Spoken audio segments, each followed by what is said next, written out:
Dates.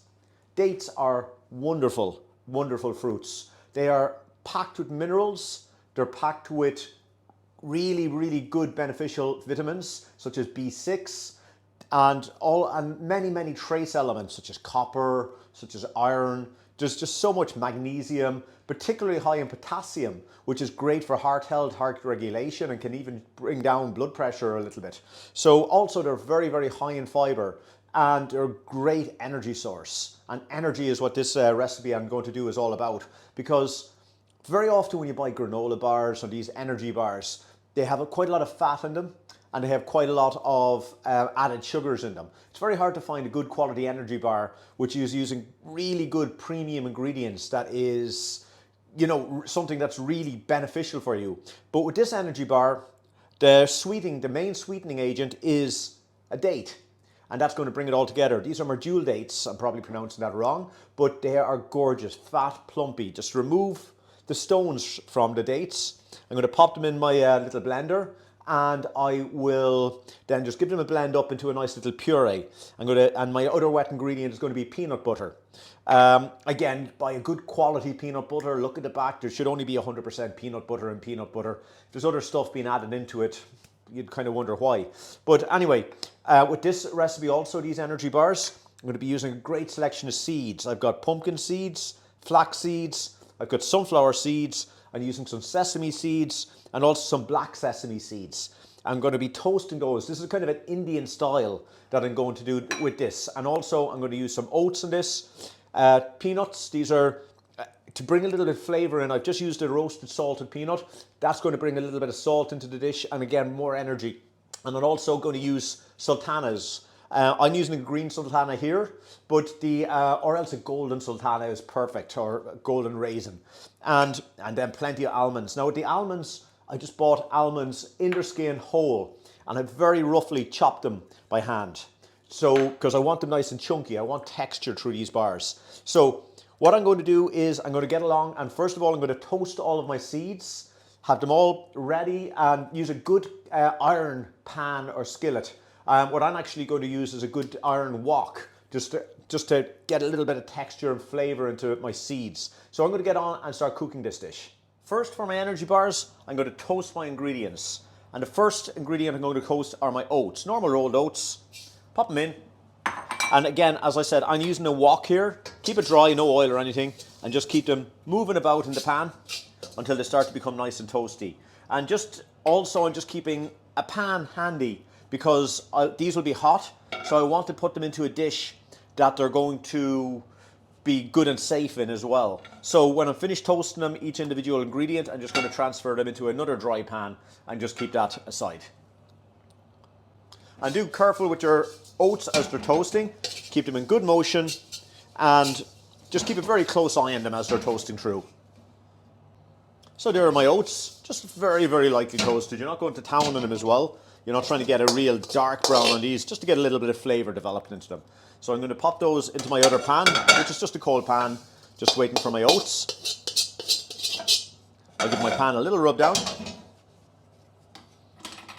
And just rub down my pan a little bit. And now I'm going to put my seeds into my wok. Now again, a good cast iron skillet.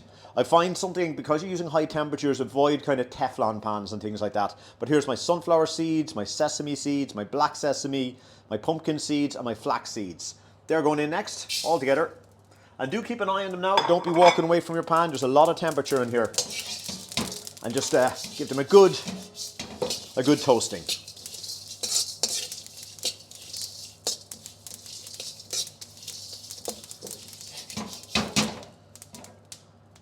So there's all my seeds, just nicely toasted, my sesame seeds and everything else. And now I'm just going to pop those in my pan with the other dry ingredients, which are the oats. And now it's just a case of just finishing this dish and getting it ready for the oven. So next, there's my nice oats and my seeds all toasted and ready. They're still a little warm, much easier to do this as well if they're a little bit warm.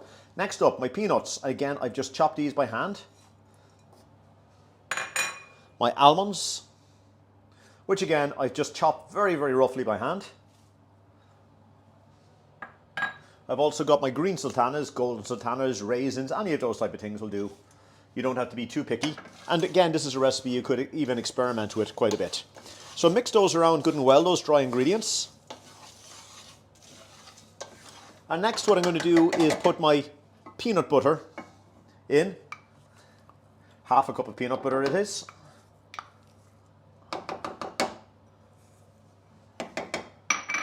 And I'm going to pop my dates, my marjoule dates, which I've now blended. So they're nice and pureed. And I'm going to pop those in together. Now you could use a mixing machine for this if your hands were, because not everybody, or you could just try do it by hand, or else even get your hands in there and mix these ingredients together to a good paste. Whatever way, you know, again, I can use a spoon. You could get your hands in there if you're happy, because it will be baked later, or just get it into a mixing machine using a spade attachment. Whatever is easiest for yourself. And there is actually one last ingredient which I just wanted to put in there, and that's just a little bit of vanilla extract. And just keep that mixing away then. When all of your ingredients are well mixed, as you can see, it'll post down into a nice kind of a pasty kind of consistency. What I have then is a baking pan, kind of a square baking pan, and I've just lined out with a little bit of greaseproof paper. I'm just going to pop my ingredients onto the baking pan and then flatten them down.